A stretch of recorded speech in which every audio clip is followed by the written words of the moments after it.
कुछ नहीं, बस एनकाउंटर उनका। बिट्टू के हत्यारों को गोली मारो साले को।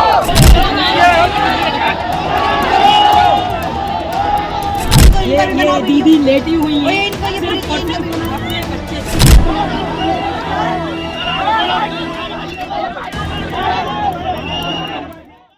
भोपाल में एक युवक विजय मेवाड़ा की हत्या के बाद यहां पर आक्रोश देखने को मिल रहा है।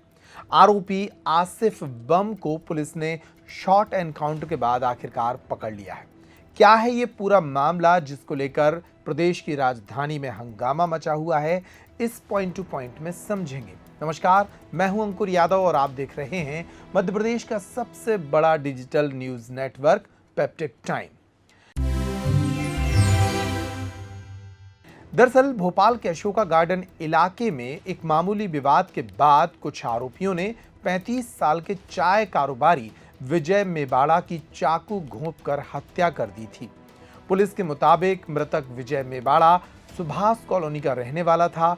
वह अशोका गार्डन और कोलार इलाके में चाय के 2 होटल चलाता था।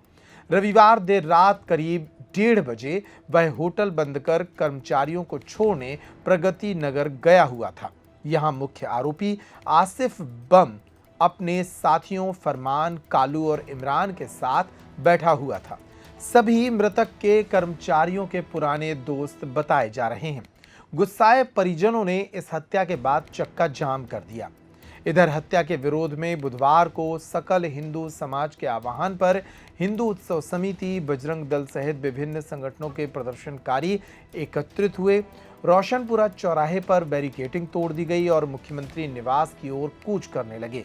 मुख्यमंत्री निवास से महज 100 मीटर दूर पॉलिटेक्निक चौराहे पर इन्हें रोका गया। भारी पुलिस बल ने यहां मोर्चा संभाल रखा है और प्रदर्शनकारियों को आगे बढ़ने से रोक दिया गया। ऐसे में प्रदर्शनकारियों ने चक्का जाम कर दिया। इससे पहले सोमवार की सुबह भी गुस्साए परिजन और स्थानीय लोगों ने सुभाष कॉलोनी में चक्का जाम कर दिया था। पुलिस की समझाइश के बाद करीब आधे घंटे बाद जाम खुल सका था। इस दौरान परिजनों का पुलिस से विवाद भी हुआ था। परिजन हिंदू संगठनों के कार्यकर्ताओं के साथ थाना परिसर में प्रदर्शन करते रहे। कुछ नहीं, बस एनकाउंटर उनका। बिट्टू के हत्यारों को गोली मारो साले को।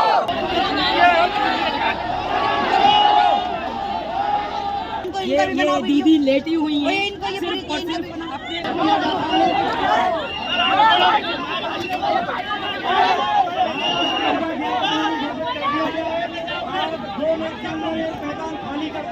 अब जान लेते हैं कि आखिर इस विवाद की जड़ क्या थी जिसके बाद यह हंगामा खड़ा हुआ। कहा जा रहा है कि कुछ कर्मचारी आसिफ बम के साथ आए लोगों के परिचित थे। आरोपियों ने उसके कर्मचारियों को अपने साथ चलने के लिए कहा, लेकिन उन्होंने सुबह जल्दी काम होने का हवाला देकर मना कर दिया। इस बात पर ही आरोपी भड़क गए और इनसे अभद्रता शुरू कर दी। विजय ने इसका विरोध किया। उसने आसिफ को बेटा कहकर समझाने की कोशिश की। इसी बात पर विवाद बढ़ गया।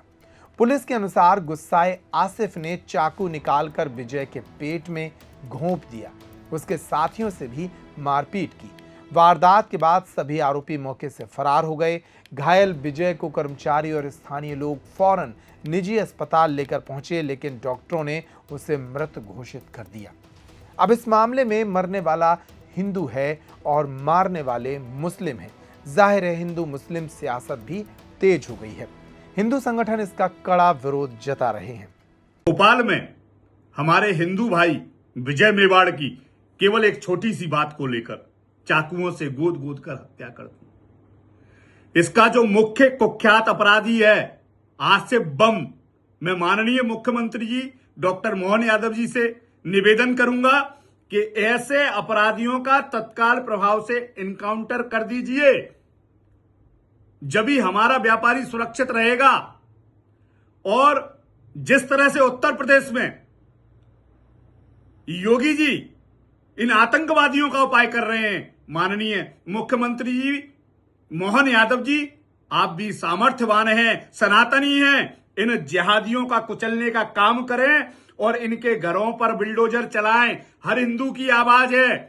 और जो हरामी भाईचारे की बात करते हैं वो भी देख लें, अगला नंबर आप लोगों का ही है। जितने खुलेआम जो जिहादी आतंकवादी घूम रहे हैं, कुख्यात अपराधी, इनकी जांच हो, जिससे कानून व्यवस्था मध्य प्रदेश नहीं पूरे देश में बनी रहे। और जितने भी आतंकवादी सुअर हैं, इनके इनकाउंटर होना चाहिए। अन्यथा कल रात्रि में मैं स्वयं भोपाल पहुंच रहा हूं कार्यकर्ताओं के साथ। अगर इनके घरों पर बुलडोजर नहीं चलाए और ये आज से बम का इनकाउंटर नहीं हुआ तो भोपाल में बहुत बड़ा हिंदुओं का जनसैलाब इकट्ठा होकर आंदोलन करेगा। और जिहादियों, तुम्हारी मानसिकता हम लोगों ने देख ली। तुम भाईचारा निभाने लायक नहीं हो, तुम केवल इनकाउंटर के लायक हो। जय श्री राम। हिंदू संगठनों और मृतक के परिजनों के द्वारा लगातार किए जा रहे आक्रोश के बाद सरकार एक्टिव हुई, प्रशासन एक्टिव हुआ। भारतीय जनता पार्टी की सरकार में मंत्री विश्वास सारंग ने भी इस हत्या के बाद कड़ा रुख दिखाया।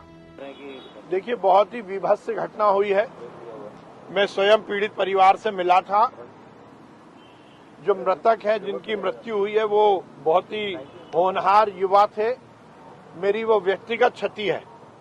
निश्चित रूप से एक बहुत ही गलत घटना को अंजाम दिया गया है। बिना बात के, बिना किसी कारण से एक होनहार युवा की हत्या की गई। ये सहन नहीं किया जाएगा। और हमने भी निर्देश दिए, हमने भी पुलिस प्रशासन से कहा है कि तुरंत कार्रवाई हो, सख्त कार्रवाई हो। और जो अपराधी है, उसके जो अवैध निर्माण है, अवैध निर्माण की सूचना मिली है, जो अवैध निर्माण है उस पर भी सख्त कार्रवाई हो। बुलडोजर चलना चाहिए। समाज में ये संदेश जाना चाहिए कि कानून को हाथ में रहने वाला व्यक्ति ठीक से रह नहीं सकता।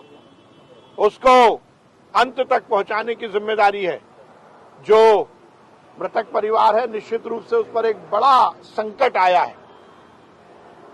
उसकी भरपाई तो की नहीं जा सकती, परंतु दोनों छोटी बेटियां जो हैं, जिनकी मृत्यु हुई है, उनकी पढ़ाई की जिम्मेदारी हमने ली है।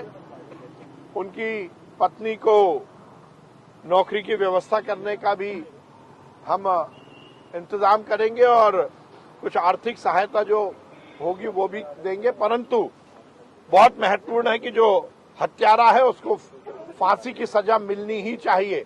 और पुलिस प्रशासन और प्रशासन पूरी तरह से मुस्तैदी से काम करे, इसका कहा गया है। माननीय मुख्यमंत्री जी ने भी निर्देश दिए कि किसी भी दोषी को बख्शा नहीं जाएगा। बहरहाल खबर आई है कि अब पुलिस ने इस मामले के मुख्य आरोपी को शॉर्ट एनकाउंटर में गिरफ्तार कर लिया है। पुलिस इस पूरे मामले की जांच पड़ताल में जुटी है। कुछ आरोपी फरार हैं जिनकी तलाश की जा रही है। इस खबर पर हमारी नजर बनी रहेगी। इस मामले को लेकर अगर आप भी कुछ कहना चाहते हैं तो कमेंट बॉक्स खुला है। नमस्कार।